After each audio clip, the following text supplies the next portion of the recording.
Okay, so my task was maybe a little bit different, and the way I interpret it is I will report out of the trenches of IPAC policy making and shed some light on as to why we were struggling with the lack of reasonable evidence, I would say, to support most of our policies at that time.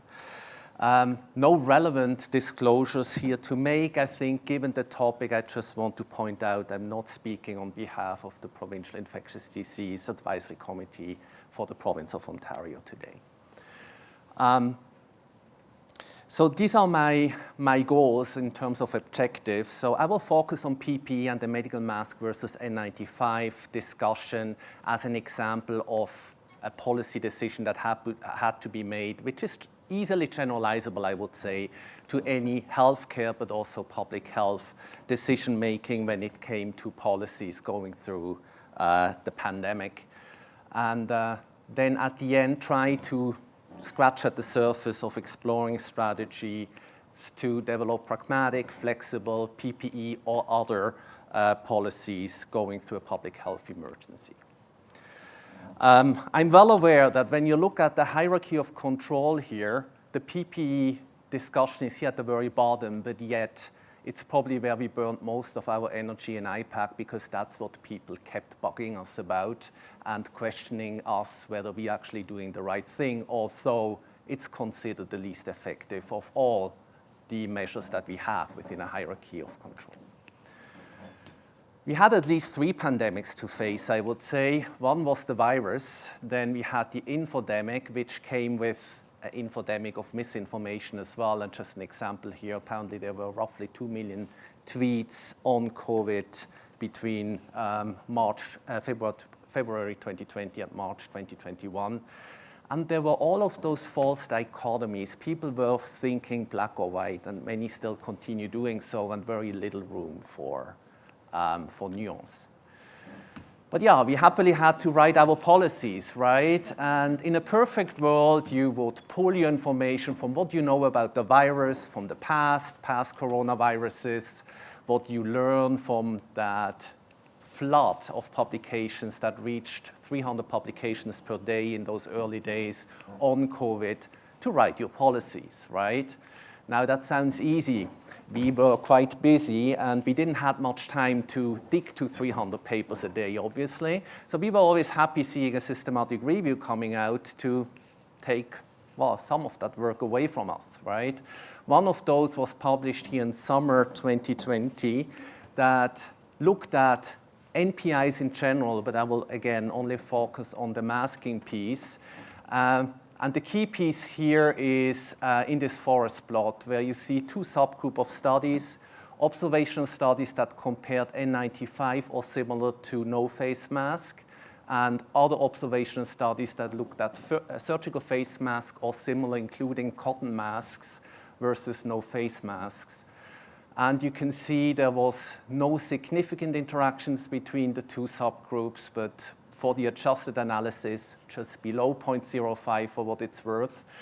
But you can see there's a larger summary estimate here, so a larger effect size estimated for N95s compared to nothing versus surgical face masks, and that was indirectly compared.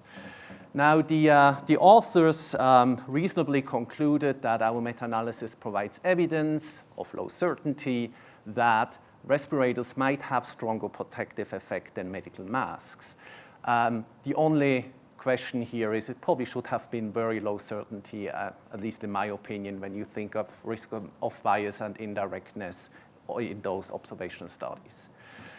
Questions about generalizability needed to be asked. It was mostly SARS data, mostly from China. Lots of clinical heterogeneity, different healthcare setting, different roles within a healthcare setting, some non-healthcare setting studies, different masks being used, and all of this, as you're used to, lots of statistical heterogeneity as well when you have observational studies close to 90% of the I-square. So the concern really was, are we comparing apples to oranges here? And once you look into the studies in more detail, you're even more concerned. So when I could look out of my trench, I looked at those 4 studies that informed the N95 information, and you see that there was one study that also had no infections in the medical mass group. That information, for some reason, didn't make it into the meta-analysis here. One was published in a Chinese journal, so I refrained from trying to critically appraise that one. And the 4th study that was on MERS, which showed sort of a reverse dose response. So the numbers were probably just by chance alone, and well, in itself, not statistically significant. And similar limitations in the other studies. So you were asking yourself, are we comparing rotten apples to rotten oranges? And to what extent can that inform our policy making? On the other hand, at the same time, published maybe a couple of months prior, this systematic review by Jessica Bartoszko and Mark Loeb, who are both here, who looked at RCTs, not coronavirus data, mostly flu data, which showed no difference between the two. So you're a little bit deflated, right? Those arrows are still there, but it doesn't give you as much information as you would need to have a high certainty in whatever you ask people to do. And then what else do you need to consider, or what happens to you? You get tweets, you get those, it has to be this or that, and there's nothing in between. So you start struggling, right? And these are just some examples. A dermatologist on the left-hand side celebrating the fact that the judge ruled in Quebec that medical masks do not protect long-term care workers from COVID-19. David Fishman, who complained about the chief medical officer of health, our highest provincial public health official, that he should get with the science and update Directive 5, which was our directive around PPE use in healthcare, that he should catch up with settled evidence and provide proper workplace protection. I think the fact that we are still debating this probably speaks to the fact that the science hasn't been settled back in 2021. And then some other people complaining about, why do I have to put a medical mask on top of N95? I fully agree that never made sense, but was one of those side effects of all of those policies that came out. And sometimes it felt like the pyramid in the level of evidence was put upside down with Twitter and anecdotes being shared on top. Then we had ecological correlations in public health and mechanical studies. When you think about PPE and RCT data was scarce and was very indirect, and people sort of disregarded that. John Ioannidis was mentioned as well, and he was certainly cancelled for a large duration of the pandemic. Here he looked at potential biases in academic journals, and he found that those in the UK who were leaning most towards elimination and maximum interventions were heavily overrepresented, in particular in opinion pieces in BMJ. So that's certainly another bias that we had to some extent, that probably some journals were very selective in what they accepted for publication and what they didn't. And on top of all of that, we have the precautionary principle, which in principle is a great principle. So this here came out of the SARS Commission in Ontario, and this is the definition of the precautionary principle that was used there. But bottom line is, you do something without your p-value of less than 0.05 in an RCT if it's felt to be the right thing to protect people in a health crisis. Again, makes perfectly sense, and I think that's the reason as to why most policies for novel viruses would say you use N95, you use everything you can just in case it helps something, right? But the precautionary principles comes with at least 3 challenges, probably more than that, but those are the 3 that I came up with. So how much incomplete and limited evidence do you need to actually switch from a precautionary principle-based approach to a science or evidence-based approach? The second challenge is, if you're considering evidence, what evidence? The observation studies, the RCTs all come with their limitations. and the interpretation thereof, right? People interpreted those studies very differently depending on their beliefs. And the third challenge was, if you end up using the precautionary principle as the basis of your policies, where do you draw the line? And what I mean by that is, let's assume we all agree N95s are better for any respiratory virus, so we need to use it. How far down do you go here? So what we did in terms of precautionary principle, and frankly still do, and that came out of SARS, was with that concept of aerosol-generating medical procedure, where we saw more healthcare providers getting sick with SARS when they were involved in those procedures. We use N95s. We never have had RCT data that is actually better, but that's where we apply the precautionary principle. So everyone would have done that. Often we would have extended that to all HCMPs with the concept of, yeah, every patient could be pre or asymptomatic carrier and maybe infectious. But then you can go further and say, well, you do the same in areas where HCMPs are common because you may have those aerosolizations happening, so you need N95s there as well. Or you go further and say, well, it's for any contact with any patient or resident with COVID, regardless of whether there's an HCMP going on. But yeah, then you have the AM pre-symptomatic again, so you need to go into that like red area here. So for any patient and resident contact, and there were a lot, and probably still are, some people out there who would argue, yeah, that's the case. But why to stop with patients? Because your coworker may be asymptomatic or a pre-symptomatic carrier as well, so you need your N95 there as well. And why stop in healthcare? The same applies in the grocery store or in public transit, so you need N95s there as well.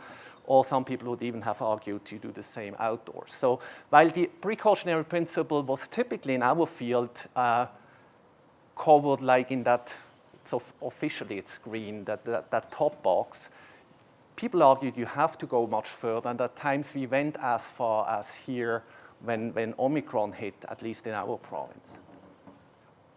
And yeah, we still haven't reconciled that, I guess. That's why we still debate. And that lack of evidence resulted in what I would call the policy soup. People did different things for obvious reasons. And that's also represented when you're looking at guidelines here, the Canadian guidelines, that was around 2020-2021. Medical mask, N95 for HMP, exactly what I said, what at least in Canada most jurisdictions would have done. WHO similarly said we treat it as any other respiratory virus at this point. ECDC would have said a couple months earlier, medical face mask or an FFP2, so FFP2 being the European N95 equivalent. And CDC stuck to what they started up front, precautionary principle, N95, and as far as I know, they never changed that throughout the entire pandemic, and the recommendation from their end remained N95, and you were sort of stuck in the middle of all of that.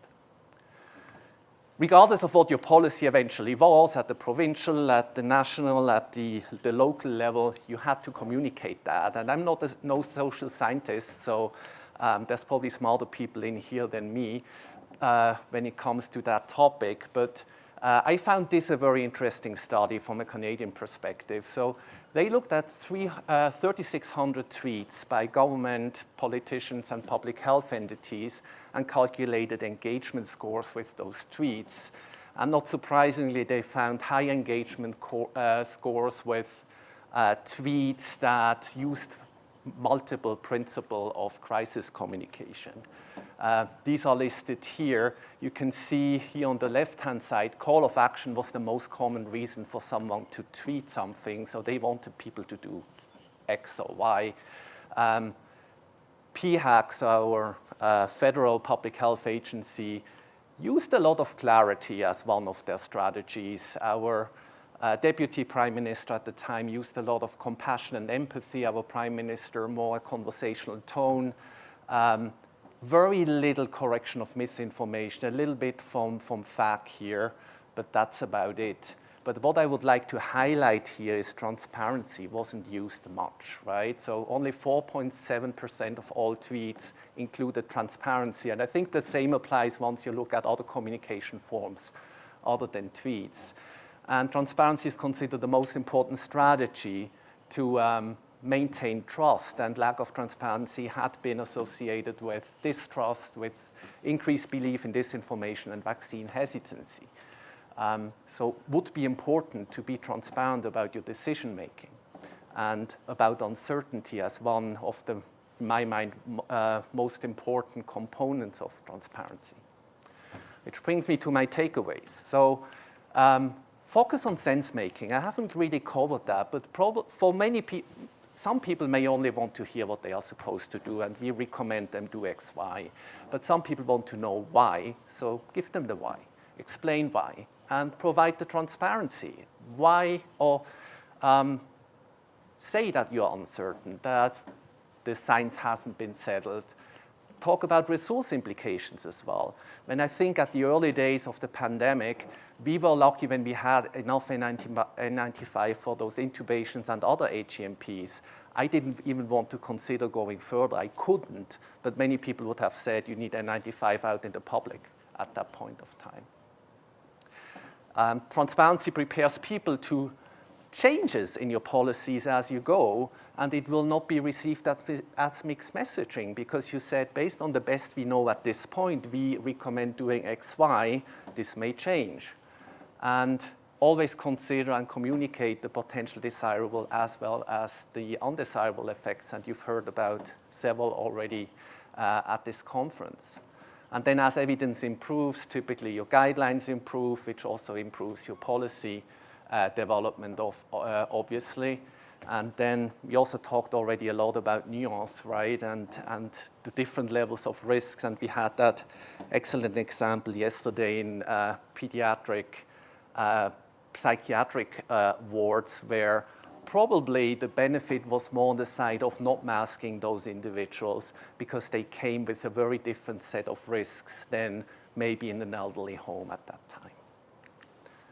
So bottom line is, most people prefer the simple but wrong answer at times, while the other one is unfortunately more complex, but probably more often the correct answer to things. Thank you so much.